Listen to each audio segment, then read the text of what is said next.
जय हिंद दोस्तों। आज हम लोग पढ़ेंगे मांगी गई मात्रा और मांग में परिवर्तन। यहाँ सबसे पहले हमें समझना है मांगी गई मात्रा और मांग में दोनों एक ही नहीं है, दोनों अलग अलग।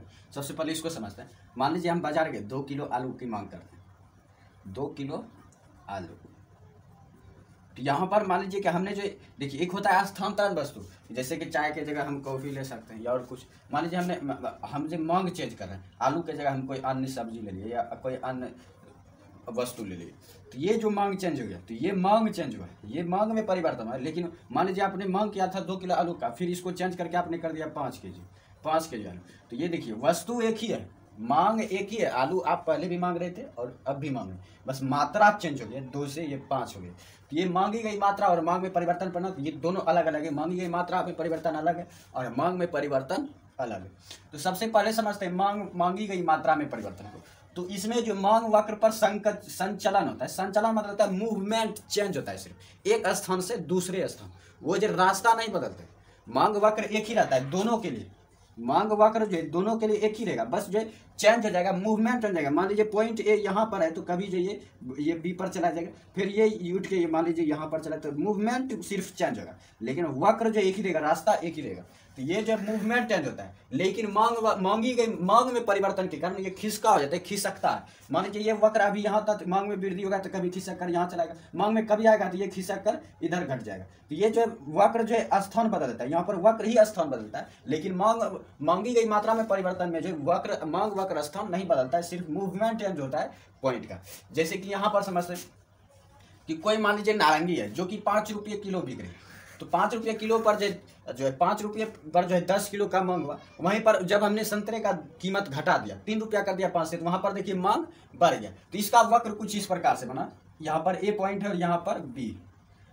तो अब जो इसी को चेंज कर देते हैं कि जब 3 रुपये पर 20 किलो बिक रहा था, जब 3 रुपये संतरे थे 20 किलो की मांग थी, लेकिन जैसे हमने कीमत बढ़ा दिया, 3 से 5 कर दिया, 3 से 5 कर दिया, तो देखिए ये घट गया, मांग जो है 20 से 10 हो गया, तो मांग घट गया। तो यहाँ पर देखिए तो स्थान वही है, वक्र वही है, बस स्थान चेंज हो गया। जो बी था वो ए हो गया, जो ए था वो बी हो गया, जो ए था यहाँ ये बी हो गया, और जो बी था वो ए हो चुका है। तो सिर्फ स्थान चेंज हुआ है, लेकिन वक्र जो है दोनों के लिए वही है। ये भी देखिए 5-10 पॉइंट 5-10 निर्देशांक है, और ये भी 3-20 निर्देशांक है, ये भी 3-20 निर्देशांक। वक्र एक ही है, लेकिन जो सिर्फ स्थान चेंज हुआ है, मूवमेंट जो चाल चलन चेंज हो जाता है।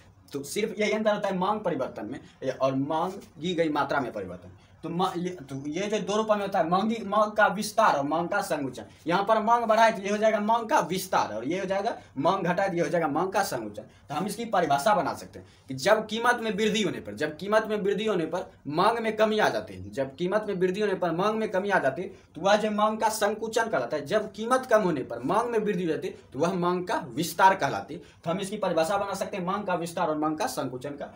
तो मांगी गई मात्रा में परिवर्तन 2 रूपों में होता है, मांग का विस्तार के रूप में और मांग का संकुचन के रूप में। और ये जो होता है कीमत में परिवर्तन के कारण होता है, कि कीमत में परिवर्तन के कारण, तो कीमत में परिवर्तन के कारण होता है, क्योंकि जो मान लीजिए कि हम जो गए लेने के लिए 2 रुपया किलो, पता चला कि हम जो ये सोच कर गए थे, जहाँ पर ये देखिए, जहाँ हम ये सोच कर गए थे कि अगर 5 रुपये किलो नारंगी देगा तो हम 10 किलो ले लेंगे, लेकिन वहाँ पर जाके जो है हमें जो है पता चला कि 3 रुपया में मिल रहा है, तो 2 रुपया हमें फिर भी बच रहा है। तो इसलिए हम सोचेंगे उसी में एडजस्ट कर लेते और ज़्यादा ले लेते, तो वहाँ पर हम 20 ले लेंगे।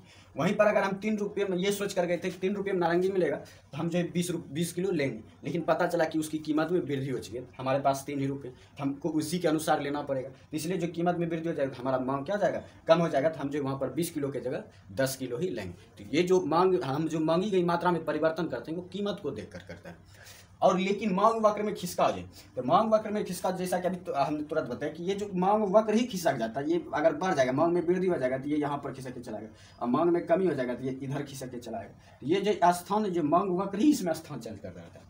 तो इसमें मांग वक्र जो स्वयं जो मांग वक्र ही जो स्थान परिवर्तन करता रहता है, और ये कीमत में परिवर्तन के कारण नहीं होता है, बल्कि अन्य तत्वों में परिवर्तन करता है। अन्य तत्व में हो जाता है स्थानापन्न वस्तु, जैसे स्थानापन्न वस्तु, एक वस्तु का दूसरा जगह कोई ले सकता है। अगर मान लीजिए हम चाय लेने गए थे, तो चाय लेने की जगह जो हमने सोचा कि चाय से ज़्यादा जो फायदा कारक कॉफ़ी है, हम जो चाय की जगह कॉफ़ी ले लेते हैं, ये थोड़ी मान लीजिए कि थोड़ी इससे देखें कि ये कॉफ़ी जो है सस्ती है चाय से, तो हम इसी को ले लेंगे। कॉफ़ी की जगह जो हम चाय की जगह से हम कॉफ़ी ले लेंगे, और थोड़ी अगर ये सस्ती होगी तो चाय से ज़्यादा मात्रा भी आएगी। अगर ये सस्ती होगी चाय से तो हम इसका ज़्यादा मात्रा भी लेंगे। इस कारण से जो मांग में वृद्धि हो जाएगी। अगर मान लीजिए 2 किलो, अगर 5 रुपये में, मान लीजिए कि 5 रुपये में हमने 2 किलो चाय को सोचा था, 5 रुपये में जो हमने 2 किलो चाय को सोचा था, तो वहीं पर हमें पता चला कि जो कॉफ़ी जो 3 रुपये में ही मिल रहा है। तो 3 रुपये में मिल रहा है, तो 3 रुपये में मिल रहा है, तो यहाँ पर जो मान लीजिए 5 रुपये में 2 किलो, तो 3 रुपये में मान लीजिए हमको पता चला कॉफ़ी 3 रुपये में ही 2 किलो मिल रहा है, 3 रुपये में ही 2 किलो। यहाँ तो हमें 5 रुपये खर्च करने पड़ेंगे 2 किलो के, लेकिन हमें पता चला कि 3 में 2 ही किलो, तो यहाँ पर हमें 2 रुपया अतिरिक्त बच रहा है।